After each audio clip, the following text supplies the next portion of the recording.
भक्तों, जय श्री राधे। अध्यात्म कथा सागर पर आपका स्वागत करते हुए आशा करती हूँ कि आप सभी परम सुखी होंगे। आज हम कलयुग के भगवान श्री जगन्नाथ जी की कथा सुनेंगे। श्री जगन्नाथ जी की कथा अत्यंत मधुर, अत्यंत रुचिमय है। श्री जगन्नाथ जी के धरती पर प्रकट होने के पीछे कौन कौन से कारण हैं, आज हम उनको सुनेंगे। हमारे शास्त्रों में 4 युगों का वर्णन है: सतयुग, त्रेता युग, द्वापर और कलयुग। चारों युगों के पीठ देवता भारत के चारों कोनों में उपस्थित हैं। उत्तर दिशा में सतयुग के पीठ देवता बद्रीनाथ विराजमान हैं। भारत के दक्षिण में त्रेता युग के पीठ देवता रामनाथ अर्थात रामेश्वर विराजमान हैं। भारत के पूर्वी भाग में द्वारिकाधीश द्वापर के पीठ देवता हैं। भारत के पश्चिम में उड़ीसा के उत्कल क्षेत्र में कलयुग के पीठ देवता श्री जगन्नाथ जी विराजमान हैं।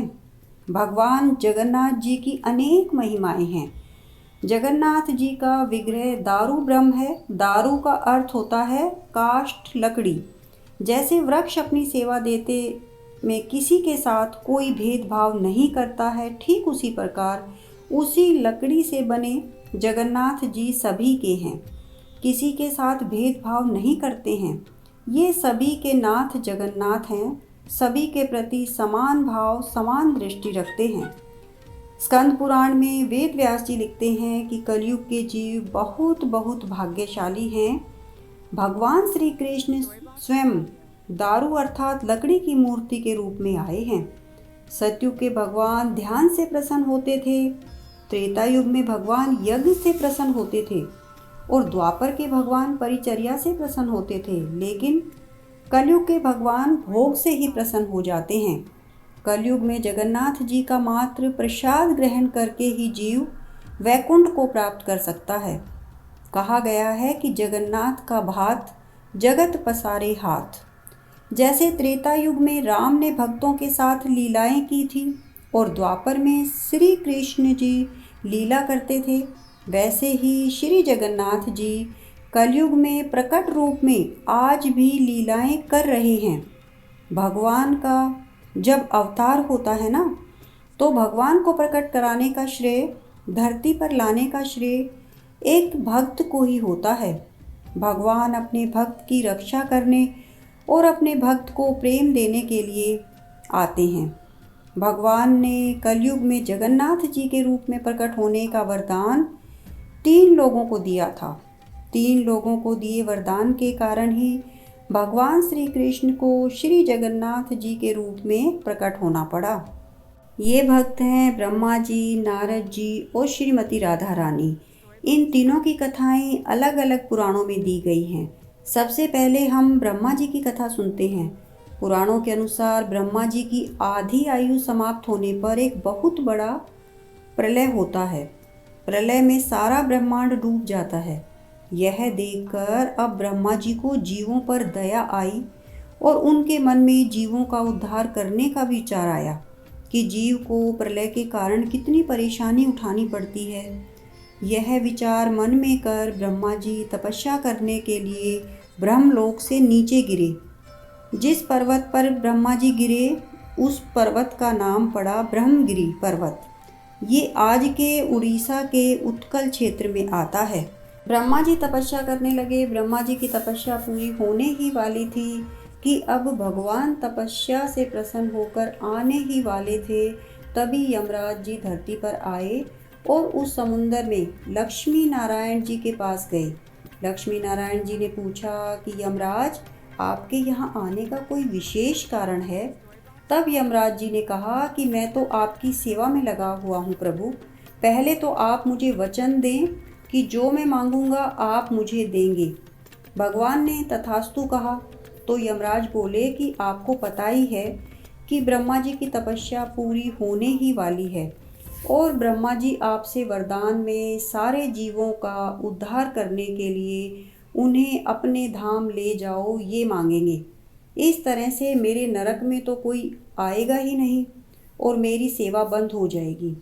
अब लक्ष्मी नारायण जी कहने लगे कि तुमने पहले ही मेरे से वरदान ले लिया है तो तुम्हारी बात भी मानी जाएगी। लेकिन ब्रह्मा जी भी तपस्या कर रहे हैं तो कोई बीच का रास्ता निकालते हैं। ब्रह्मा जी की आयु के 50 साल तक मैं रेत के नीचे दबा रहूँगा और 50 साल के बाद यहाँ से जगन्नाथ के रूप में प्रकट होऊंगा। जगन्नाथ का यह क्षेत्र 5 कोस के अंदर है। 3 कोस में जमीन है और 2 कोस में समुंदर है। यमराज जी को कहा कि दुनिया में जो कोई पाप करता है आप उसे नरक ले जाओ, लेकिन जो ये 5 कोस का जगन्नाथ का क्षेत्र है उसमें रहने वाले को तुम नरक नहीं ले जाओगे। दूसरी तरफ ब्रह्मा जी की तपस्या पूरी हुई। भगवान ने ब्रह्मा जी को दर्शन दिए और ब्रह्मा जी को आश्वस्त किया कि आपकी आयु के 50 साल होने के बाद मैं जगन्नाथ जी के रूप में प्रकट होऊंगा और कलयुग के जीवों का उद्धार करूंगा। इस तरह से भगवान ने ब्रह्मा जी को जो वरदान दिया था उसी को पूरा करने के लिए कलयुग में जगन्नाथ के रूप में प्रकट हुए। कहानी में जब श्री कृष्ण द्वारिका में रहते थे तो एक दिन सोते हुए राधा राधा पुकार रहे थे, तो कृष्ण की पत्नियों ने अपने पति से पूछने की तो हिम्मत नहीं की, अपने पति से तो नहीं पूछ पाई, लेकिन माता रोहिणी के पास राधा के बारे में पूछने के लिए गई। माता रोहिणी ने कहा कि मैं तुम लोगों को राधा के बारे में सब कुछ बताऊंगी, लेकिन उस समय जब कृष्ण उपस्थित नहीं होंगे। एक दिन सभी रानियों को माता रोहिणी ने राधा की कथा सुनाने की सोची। एक बड़ा सा कमरा चुना गया। कमरे के दरवाजे पर सुभद्रा को बिठाया गया ताकि कोई अंदर न आ सके। इधर श्री कृष्ण और बलराम जब अपनी सभा समाप्त करके आए तो सुभद्रा से पूछा कि ये अंदर क्या हो रहा है। तो सुभद्रा ने कहा कि अंदर माता रोहिणी राधा की कथा सुना रही हैं, लेकिन आपको बताने से और आपको अंदर आने से मना किया है। श्री कृष्ण ने अपनी बहन सुभद्रा को किसी तरह मना लिया तो सुभद्रा ने कहा कि तुम अंदर तो नहीं जा सकते हो, लेकिन हाँ, खिड़की पर खड़े होकर कथा सुन सकते हो। अब श्री कृष्ण, बलराम और सुभद्रा तीनों खिड़की पर खड़े होकर राधा रानी की कथा सुनने लगे। कथा सुनते सुनते तीनों को सात्विक अष्टविकार आने लगे। उन तीनों के शरीर पिघल गए, हाथ पैर सिकुड़ गए, आंखें बड़ी बड़ी हो गई और एक पिंड के रूप में बन गए। उसी समय नारद मुनि आए और उन तीनों के दिव्य रूप के दर्शन किए और देखकर दंग रह गए। कुछ देर के बाद जब ये तीनों अपने वास्तविक रूप में आए तो नारद मुनि ने पूछा कि हे भगवान, आपका यह रूप हमें फिर कब देखने को मिलेगा? अभी अभी आपने जो रूप धरा यह रूप कलयुग के लोगों को भी दिखलाओ। तो भगवान श्री कृष्ण ने प्रसन्न होकर नारद मुनि को वचन दे दिया कि हे नारद मुनि, कलयुग में मैं जगन्नाथ जी के रूप में प्रकट होऊंगा, तब मेरा यही रूप देखने को मिलेगा। इस तरह से नारद मुनि को दिए वचन के कारण भगवान श्री कृष्ण जगन्नाथ के रूप में प्रकट हो गए और कलयुग में संसार के जीवों को दर्शन देकर, प्रसाद देकर कृतार्थ कर रहे हैं। अब तीसरा वरदान भगवान ने श्रीमती राधा रानी को दिया था, जिसके कारण उन्हें जगन्नाथ का रूप लेना पड़ा। यह स्कंद पुराण में वर्णन है। भगवान श्री कृष्ण द्वारिका में रह रहे थे। श्री कृष्ण को राधा का विरह हो रहा था तो एक दिन मूर्छित होकर गिर गए। उद्धव ने बलराम को ब्रज में जाने के लिए कहा तो बलराम ने मना कर दिया, लेकिन सुभद्रा ने कहा कि मैं जा रही हूँ।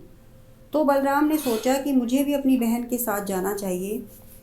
उधर राधा रानी जब मरण शैया पर है तो उनकी आंखों में आंसू निकले जा रहे हैं और अपने सांवरे को बार बार याद कर रही है।